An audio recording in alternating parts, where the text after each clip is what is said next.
नमस्कार। आज हम बात कर रहे हैं संस्कृत आचार्यों द्वारा दिए गए काव्य के लक्षण। कल हमने दंडी की बात की थी।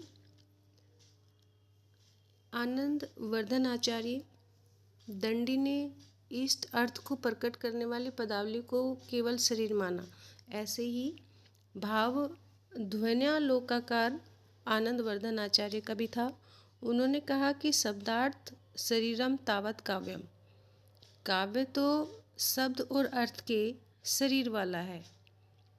जैसे दंडी ने कहा था शरीरम तावत दिष्टार्थ वैचिनाम पदावली, ऐसे ही भाव आनंद वर्धन आचार्य के भी हैं। काव्य तो शब्द और अर्थ के शरीर वाला है, ऐसा आनंद वर्धन आचार्य भी कहते हैं। काव्य की आत्मा या तत्व तो कुछ और ही है, वो ऐसा कहते हैं। जब इन सब बातों पर चर्चा हुई तो उसके बाद फिर काव्य संप्रदाय आया। इन सब धारणाओं के बाद काव्य की आत्मा को खोजने का प्रयास किया गया, जिसके कारण अलंकार, रीति, ध्वनि, वक्रोक्ति, औचित्य, अनुमिति, रस से जुड़े संप्रदायों का विकास हुआ। भामे और दंडी ने अलंकार को व्यापक अर्थ में ग्रहण किया। इनके अनुसार काव्य का समस्त सौंदर्य अलंकार है। दंडी अपने ग्रंथ काव्यदर्श में लिखते हैं कि काव्य शोभा करान धर्मान अलंकार प्रचक्षते। काव्य को शोभा प्रदान करने वाले धर्म अलंकार है, ऐसा भी कहते हैं। अलंकार की वास्तविक स्थिति का जो विश्लेषण किया वो वामन ने किया। वामन का काव्य अलंकार सूत्रवृत्ति, उसमें वे लिखते हैं कि काव्यम ग्राह्य अलंकारात सौंदर्य अलंकार से दोष गुणावलंकार हाना दानाभ्याम। यहाँ पर अलंकार दो स्थानों पर दो अर्थों में प्रयुक्त होते हैं।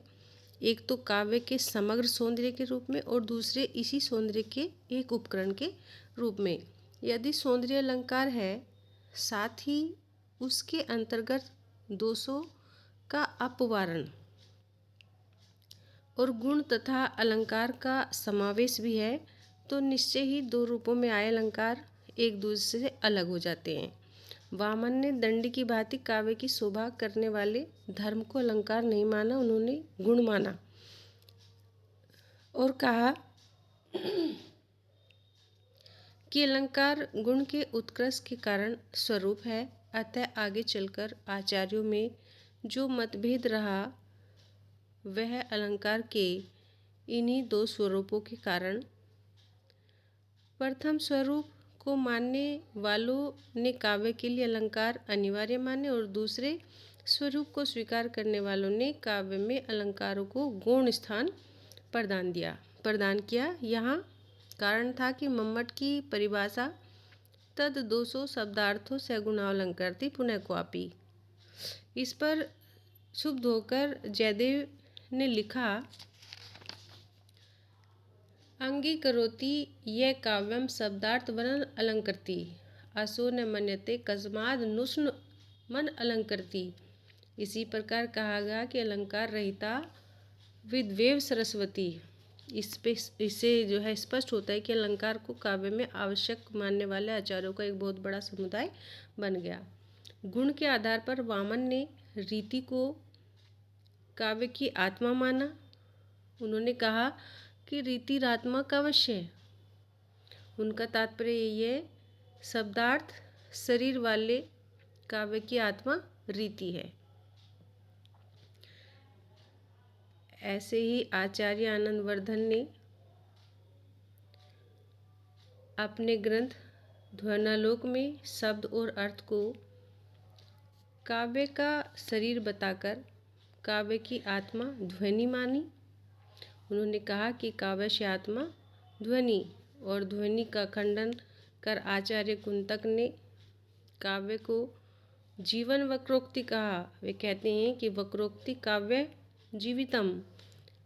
इसी प्रकार क्षेमेंद्र ने औचित्य, महिमभट्ट ने अनुमिति और आगे चलकर विश्वनाथ ने वाक्यम रसात्मक काव्यम कहकर रस को काव्य की आत्मा के रूप में स्वीकार कर लिया।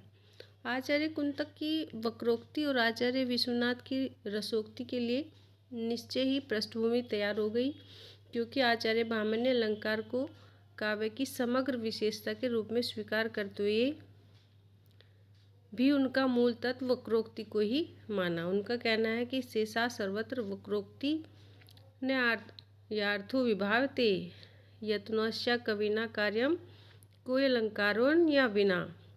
परंतु इस वक्रोक्ति को तात्विक विशेषता के रूप में सभी आचार्यों ने स्वीकार नहीं किया। भोज ने स्पष्ट रूप से लिखा कि वक्रोक्तिश्च रसोक्तिश्च स्वभावोक्ति च वाङ्मय सर्वासु ग्राहिणी तासु रसोक्ति प्रतिजानिते। अतः मुख्य तत्व या आत्मा के प्रसंग में भी काफ़ी मतभेद रहा। इस प्रकार काव्य की आत्मा के माध्यम से भी काव्य लक्षण देना बहुत कठिन हो गया, क्योंकि उसकी आत्मा कोई कुछ और कोई कुछ मान रहा था। आचार्य कुंतक ने वक्रोक्ति पर विशेष बल देते हुए कहा कि शब्दार्थों सहितो वक्र कवि व्यापारशालिनी बंधे व स्थितो काव्यम। अब ये देखिए कि वक्रता और बंध से रहित भी काव्य होता है। ऐसी दशा में यह लक्षण काव्य के एक विशिष्ट रूप को ही संकेत करता है, समग्र काव्य को यह नहीं करता। मम्मट की काव्य की परिभाषा अग्नि पुराण के जैसी है। तद दोषो शब्दार्थों से गुणावलंकृति पुनः क्वापि। यहाँ पर काव्य दोषहीन, गुणयुक्त और कभी कभी अलंकार से रहित शब्दार्थ है। यह परिभाषा काव्य का कोई तात्विक और मार्मिक स्वरूप स्पष्ट नहीं कर पाती। आचार्य हेमचंद्र के काव्य अनुशासन में दी हुई परिभाषा भी इसी पद्धति पर है। दोषो सगुणो सालंकारो च शब्दार्थो काव्यम। इसमें एक साथ दोषहीनता, गुण और अलंकार अनिवार्य हो जाते हैं। ऐसी दशा में काव्य के एक सीमित क्षेत्र को ही यह परिभाषा अपने भीतर समेट पाती है। इसी प्रकार की अन्य परिभाषाएं भी हैं, पर संस्कृत साहित्य के क्षेत्र में दो काव्य लक्षण